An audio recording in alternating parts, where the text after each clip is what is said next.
ना होती।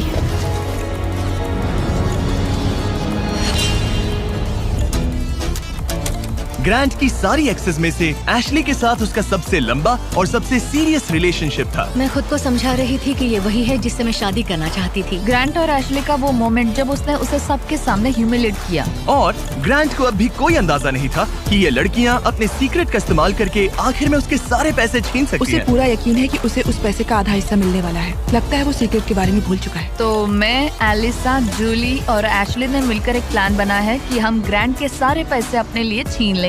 उसे लगता है कि ये शो उसी के बारे में है और उसके घर के बारे में। उसमें सेल्फ अवेयरनेस की कमी है। हम चाहते हैं कि एशली अपना बदला जरूर ले। मेरा गोल है मैं अंत तक रहूं और उससे सारे पैसे छीन लूं। और उनके प्लान का पहला हिस्सा था ग्रांट को एशली के लिए गिल्टी फील करवाना। अब मेरी अवार्ड विनिंग एक्टिंग का टाइम है। मैं ऐसे दिखाऊंगी कि जैसे मैं रो ये रही हूं। सच में अच्छा आइडिया है। हे एशली, क्या हम दोनों बात कर सकते हैं? मुझे एक मिनट रेडी हो जाओ तो बाहर आकर मुझसे बात कर लेना। मेरे पास आई ड्रॉप्स है। अगला स्टेप है प्रोजेक्ट मैनिपुलेशन। मुझे पता है तुम मेरे किए हुए हर काम के लिए मुझसे नाराज हो। पर ये जानना आसान नहीं है कि तुम मूव ऑन कर चुके हो। थैंक यू मुझे ये बताने के लिए। और जहां बाकी लड़कियां एशली की परफॉर्मेंस एंजॉय कर रही थीं, उसी समय एलिसा के दिमाग में कुछ और ही चल रहा था जो अब तक काफी शांत थे। ये जितना दिखता है उससे कई ज्यादा मुश्किल है। यहाँ सच में जमाने वाली ठंड है। मैंने कई दिनों से शार नहीं लिया और मुझे ढंग का खाना भी नहीं मिला। हे ग्रैंड, क्या हम बात कर सकते हैं? हाँ बिल्कुल है। क्या हुआ?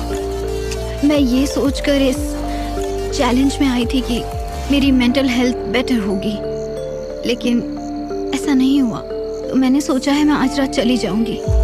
आज रात? यहाँ बहुत ठंड है गंदगी और कीड़े मकोड़े भी। और मैं शार भी नहीं ले पा रही। हक चाहिए। और एलिसा के जाने के बाद ग्रांट ने लड़कियों की एक्सपीरियंस को थोड़ा बेहतर बनाने की कोशिश की। जंगल के प्रिंसेस लैंड में स्वागत है। ये सब कॉफी के लिए उठेंगी? मुझे क्रीम नहीं मैं चाहिए। इनके लिए ब्रेकफास्ट बनाऊंगा। अरे नहीं। ग्रांट ने कहा कि वो हमें प्रिंसेस ट्रीटमेंट देगा। पॉट साफ करूँ तो तुम सबको अच्छा लगेगा। शायद मैं हमारे लिए कुछ और भी बना सकूं। अच्छा, तो एक स्विंग बना सकते हो जिस पर हम आगे पीछे झूल सके। ओके, मुझे थोड़ा क्रिएटिव होने दो, कुछ तो सोच लूंगा। Thank you. तो ठीक है, गर्ल्स चाहती है कि मैं स्विंग सेट बनाऊं तो अब वही करने वाला हूं। और जैसा मैंने सोचा था, जंगल में साथ रहना और ऐसे प्रोजेक्ट्स पर एक साथ काम करना जैसे ये स्विंग सेट और ग्रांट का शेल्टर शायद सच में इन लोगों को करीब लाने लगा है। जरा सोचो उन $2,50,000 के बारे में जो हम उससे लेने वाले हैं। या शायद मैं थोड़ा ज्यादा ऑप्टिमिस्टिक हो रहा हूँ। खैर, अब डे 10 था, मतलब चेक इन का समय है। और क्योंकि एलिसा पहले ही जा चुकी थी, मैंने कंटेस्टेंट्स को